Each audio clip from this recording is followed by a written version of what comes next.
अस्सलाम वालेकुम स्टूडेंट्स, कैसे हैं आप सब। तो आज हम लोग एक नए टॉपिक के साथ आ गए हैं। इसका नाम है स्मॉल इंटेस्टाइन। ये वैसे ना टॉपिक बहुत कंफ्यूज करता है, लेकिन मैं आपको इसको बहुत आसान करके समझा दूँगी। आपको उसके अलावा फिर कहीं से पढ़ने की ज़रूरत नहीं पड़ेगी। तो सबसे पहले हम लोग देख लेते हैं इंट्रोडक्शन। स्मॉल इंटेस्टाइन क्या है, बेसिकली इसके बारे में पढ़ेंगे। लार्जेस्ट पार्ट है एलिमेंट्री कैनाल का। एलिमेंट्री कैनाल किसको कहते हैं? हमारे ओरल कैविटी से, यानी हमारे माउथ से लेके हमारी रेक्टम तक जो पूरा ये एरिया है जिसमें स्टमक, इंटेस्टाइन वगैरह, एसोफेगस वगैरह आती हैं, सारा मिलाकर जो है वो एलिमेंट्री कैनाल बनाते हैं। और इसकी जो एक्सटेंशन है वो कहाँ से कहाँ तक है? ये हमारे स्टमक से शुरू होती है, यानी जैसे ये हमारा स्टमक पड़ा था ना, स्टमक के इस एरिया से ये स्टार्ट हो जाएगी, ठीक है। और फिर इधर से, मतलब ऐसे स्टमक पड़ा होता है, मैं आपको इधर से समझा देती हूँ। जैसे यहाँ पे आपका स्टमक पड़ा होगा इस तरह, इस तरह। यहाँ से आपकी स्मॉल इंटेस्टाइन स्टार्ट हो जाएगी, इसके नीचे से वो आएगी, ये लार्ज इंटेस्टाइन इसके नीचे से ये ऊपर होगी, यानी इसको मैं फिर बनाती नहीं इसके ऊपर क्योंकि ये ऊपर है। उसके पीछे से आएगी, यहाँ पर रोल करती करती यहाँ इस एरिया में आके ख़त्म हो जाएगी। यानी कि स्टमक से लेकर लार्ज इंटेस्टाइन के जहाँ से पहला पार्ट शुरू होता है वहाँ तक इसकी एक्सटेंशन है पूरी स्मॉल इंटेस्टाइन की, ठीक है। मैं आपको एक दफ़ा इसको विजुलाइज भी करवा देती हूँ।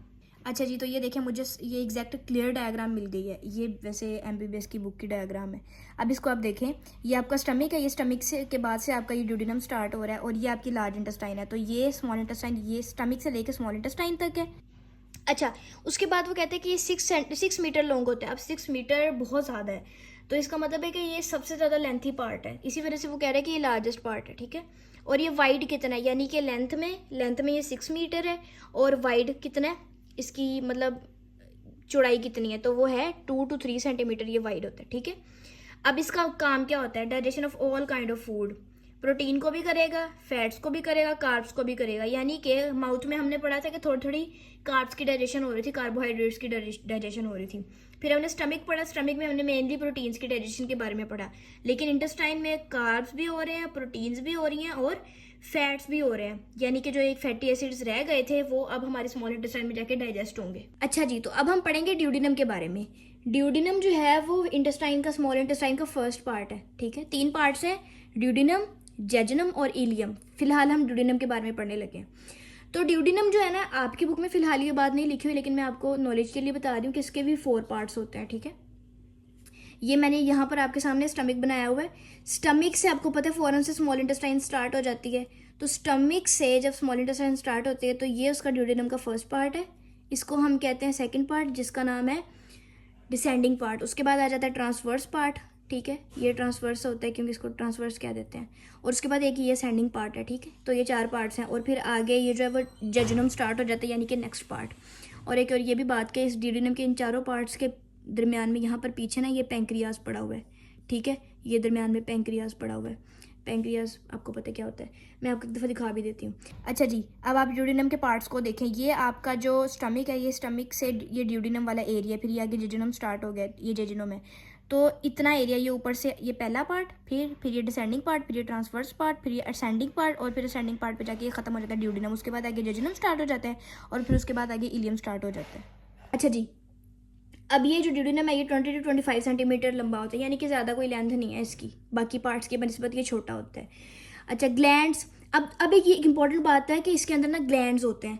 अब ये ग्लैंड्स क्यों होते हैं, ये मतलब समझने वाली बात है कि ग्लैंड्स क्यों होते हैं इसके अंदर, ठीक है।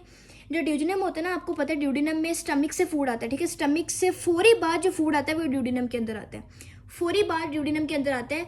तो स्टमक के अंदर हमने पढ़ा है कि एसिडिटी हो जाती है। एसिडिटी होती है, क्यों होती है? क्योंकि HCl होता है। तो यहाँ पर ये ग्लैंड्स रिलीज होते हैं, ग्लैंड्स के अंदर होता है HCO3 नेगेटिव। HCO3 नेगेटिव क्या करता है हमेशा, जो है वो आपको पता है ये बेसिसिटी कॉज करता है। तो जो भी एसिडिक फूड स्टमक से इधर इस पार्ट में आएगा, ड्यूडेनम के अंदर आएगा, तो वो ड्यूडेनम को अफेक्ट कर सकता है। इसी वजह से ड्यूडेनम के पास ही प्रोटेक्टिव मैकेनिज्म है कि उसके अंदर काफ़ी सारे ग्लैंड्स होते हैं जिनके अंदर HCO3 नेगेटिव यानी कि बाइकार्बोनेट होता है, जो कि उस एसिडिक फूड को न्यूट्रलाइज कर देता है, ताकि फूड जो है वो उसको अफेक्ट ना कर सके। उसके बाद आ जाती है, हम मेल सिक्रीशंस की बात कर लेते हैं। तो अब हम एक ये भी बात है कि ये जो सिक्रीशंस होती है ना, ये भी अल्कलाइन होती है, इनके अंदर भी HCO3 नेगेटिव होता है। वही सेम लॉजिक के ऊपर से एसिडिक फूड आ रहा है, ठीक है। तो मेन सिक्रीशन में हमारे पास सबसे पहले आ जाती है पैंक्रियाटिक सिक्रीशन। वो मैं यहाँ लिखना भूल गई, बट ये सारी मैं आप पैंक्रियाटिक सिक्रीशन के कंटेंट्स बता रही हूँ। पैंक्रियाटिक सिक्रीशन यानी कि पैंक्रियाज से वो आ रही हैं, ठीक है। पैंक्रियाज, ये मैंने आपको दिखा दिया पैंक्रियाज है। तो पैंक्रियाटिक सिक्रीशन जो है उनके अंदर क्या क्या चीज़ें होती हैं, पैंक्रियाटिक अमाइलेज होता है। अमाइलेज मैंने आपको पहले भी बताया था, ये वर्ड जहाँ भी आया जिसका मतलब है कार्बोहाइड्रेट्स की डायजेशन की बात हो रही है। तो ये जो है कार्बोहाइड्रेट्स को की डायजेशन करेगा, यानी पॉलीसेकेराइड्स को डाइसेकेराइड्स में या फिर मोनोसेकेराइड्स, या जैसे ग्लूकोज है, डाइसेकेराइड जैसे माल्टोज है, उनके अंदर कन्वर्ट कर देगा, ठीक है। उसके बाद हमारे पास आ जाता है ट्रिप्सिनोजन। ट्रिप्सिनोजन ये भी जब किसी भी चीज़ एंजाइम के साथ जिन आ जाए ना, ओजिन आ जाए, तो इसका मतलब होता है कि वो इनएक्टिव है। तो अब वहाँ पर ना ड्यूडेनम के अंदर ही ये एक एंजाइम होता है एंटेरोकाइनेज। एंटेरोकाइनेज ना इस ट्रिप्सिनोजन को, जब ये पैंक्रिया से ड्यूडेनम में रिलीज हो जाता है तो ड्यूडेनम की वॉल से एंटेरोकाइनेज रिलीज होता है और वो इस ट्रिप्सिनोजन को ट्रिप्सिन में कन्वर्ट कर देता है। जैसे ही वो ट्रिप्सिन में कन्वर्ट होता है तो उसका क्या काम होता है कि ये प्रोटीन की डाइजेशन करता है, ठीक है। उसके बाद आ जाते हैं काइमोट्रिप्सिन। काइमोट्रिप्सिन और कार्बोक्सीपेप्टिडेज, ठीक है। कार्बोक्सीपेप्टिडेज और ट्रिप्सिन का भी यही काम है कि ये प्रोटीन की डाइजेशन करते हैं। अब इन दोनों के कामों में फ़र्क क्या है? फ़र्क ये है कि ये जो है वो प्रोटीन के बड़े बड़े मॉलिक्यूल्स को कम बड़े मॉलिक्यूल्स में तोड़ता है, यानी कि प्रोटीन्स को पॉलीपेप्टाइड्स में कन्वर्ट करता है, ठीक है। और ये जो है ना दोनों काइमोट्रिप्सिन और कार्बोक्सीपेप्टिडेज कार्बोक्सीपेप्टिडेज ये क्या करते हैं, ये हमारे जो पॉलीपेप्टाइड्स हैं उसको डाइपेप्टाइड्स में कन्वर्ट करते हैं या फिर अमाइनो एसिड में कन्वर्ट करते हैं। आपने शायद ये पढ़ा या नहीं पढ़ा, जो सबसे पहले अमाइनो एसिड होते हैं वो दो मिलकर मतलब डाइपेप्टाइड बनाते हैं, ठीक है। उसके बाद फिर वो ट्राइपेप्टाइड, इस तरह करके करते करते फिर पॉलीपेप्टाइड बनता है और उसके बाद प्रोटीन बनती है। तो यानी प्रोटीन को पॉलीपेप्टाइड में रिवर्स यानी तोड़ने के लिए हमारे पास ट्रिप्सिन होगा, ठीक है। और उसके बाद उसको मजीद छोटे पार्टिकल्स में कन्वर्ट करने के लिए हमारे पास क्या होगा, काइमोट्रिप्सिन और कार्बोक्सीपेप्टिडेज। अच्छा, तो ये मैंने समझाने के लिए ड्रॉ भी कर दिया। अब ये देखो, ये प्रोटीन है, ठीक है। प्रोटीन जो है वो टूटती है पॉलीपेप्टाइड्स में, और किसकी हेल्प से टूटती है, ट्रिप्सिन की हेल्प से, ठीक है। अच्छा, प्रोटीन टूट के पॉलीपेप्टाइड में क्यों कन्वर्ट हुई, क्योंकि पॉलीपेप्टाइड्स ने मिलकर ही तो प्रोटीन को बनाया था। जैसे जो प्रोटीन की फॉर्मेशन है वो पॉलीपेप्टाइड्स करते हैं। तो प्रोटीन जब सबसे पहले टूटेगी तो वो पॉलीपेप्टाइड्स में टूटेगी, और ये काम कौन करवा रहा है, ट्रिप्सिन, ठीक है। अच्छा, अब पॉलीपेप्टाइड्स जो हैं इनको ओलिगोपेप्टाइड्स में यानी कि डाइपेप्टाइड, ट्राइपेप्टाइड, ठीक है, तो उसमें कन्वर्ट कौन करेंगे, ये दो एंजाइम्स कार्बोक्सीपेप्टिडेज और काइमोट्रिप्सिन, ठीक है। ये ओलिगोपेप्टाइड्स में कन्वर्ट करवा देंगे। अच्छा, उसके बाद इसके बाद यही एंजाइम्स जस्ट डाइपेप्टाइड में कन्वर्ट करवा देंगे, और यही दो एंजाइम्स इनको अमाइनो एसिड्स में कन्वर्ट करवा देंगे। दो अमाइनो एसिड मिलकर क्या बनाते हैं, डाइपेप्टाइड बनाते हैं, ठीक है। तो डाइपेप्टाइड जब मजीद तोड़ेंगे तो हमारे पास दो अमाइनो एसिड बन जाएंगे, ठीक है।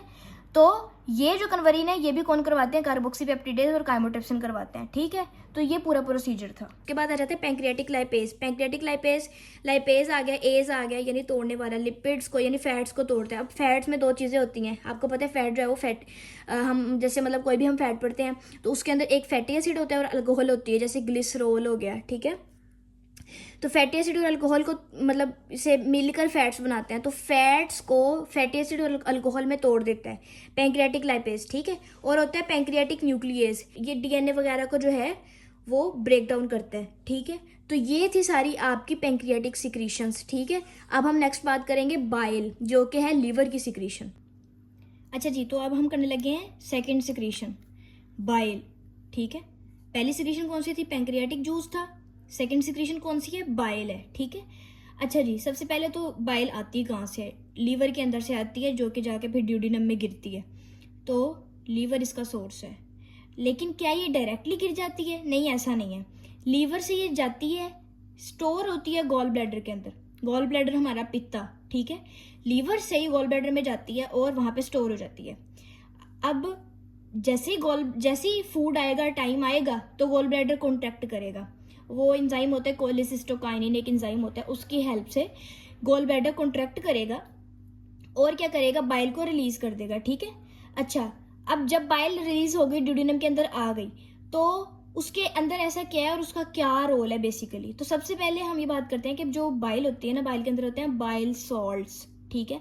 पिगमेंट्स वगैरह भी होते हैं। अच्छा, बाइल सॉल्ट होता है, तो बाइल सॉल्ट क्या करते हैं, सॉल्ट जो है ना वो करते हैं इमल्सीफाई। किसको इमल्सीफाई करते हैं, फैट्स को। इसका क्या मतलब है, इसका ये मतलब है कि अब जैसे मिसाल के तौर पे आपको पता है जो आपकी जैसे घर में आपके ऑयल होता है, तो ऑयल जो है वो आपको पता है कि आप उसको अगर पानी में मिक्स करें वो मिक्स होगा, नहीं होगा, ठीक है। यानी कि वाटर सोल्यूबल तो वो नहीं है। फैट्स वाटर सोल्यूबल नहीं है, तो उसके ऊपर इंजाइम्स एक्ट नहीं कर सकते। तो सॉल्ट्स क्या करते हैं, वो उनको अलग अलग कर देते हैं, ठीक है, उनको ड्रॉपलेट्स में कन्वर्ट कर देते हैं, छोटे छोटे उनके ड्रॉपलेट्स बना देते हैं। इसको हम कहते हैं कि उनको इमल्सिफाई कर दिया। अब ये लिखा हुआ है कि फैट्स जो है वो इनसोल्यूबल इन वाटर होते हैं, can not be attacked by enzymes. जो लिपिड डाइजेस्टिंग एंजाइम होते हैं वो उन पर ऊपर एक्ट नहीं कर सकते, जैसे पैंक्रियाटिक लिपेज हमने पढ़ा है पहले, लाइपेज। तो उसकी वजह से क्या होगा कि वो उस तरीके से डाइजेशन नहीं हो पाएगी। तो ये बाइल की वजह से, इमल्सिफिकेशन की वजह से वो छोटे छोटे ड्रॉपलेट्स में बनेंगे और उसके ऊपर लिपिड्स के मतलब काम करना आसान हो जाएगा। उसके बाद अगर बाइल रिलीज नहीं हो रही हमारे गॉल ब्लैडर से, ठीक है, या कोई इशू आ गई, या लीवर से गॉल ब्लैडर तक नहीं जा रही है, गॉल ब्लैडर से आगे नहीं आ रही, ठीक है, यानी कि बाइल की ब्लॉकेज हो गई है, तो जो बाइल पिगमेंट्स हैं वो हमारे लीवर से जो है वो ब्लड के अंदर चले जाएंगे और ब्लड के अंदर जाकर वो अकुमुलेट हो जाएंगे और उसकी वजह से क्या होगा, जॉन्डिस होगा। उसकी वजह से जॉन्डिस मतलब आपको पता है सारा हमारा बॉडी कलर जो है वो पीला पीला हो जाता है, आंखें येलो हो जाती हैं, ठीक है, तो जॉन्डिस हो जाएगा, ठीक है, जब डाइजेस्टिव ट्रैक से बाइल रिलीज नहीं हो पा रहा।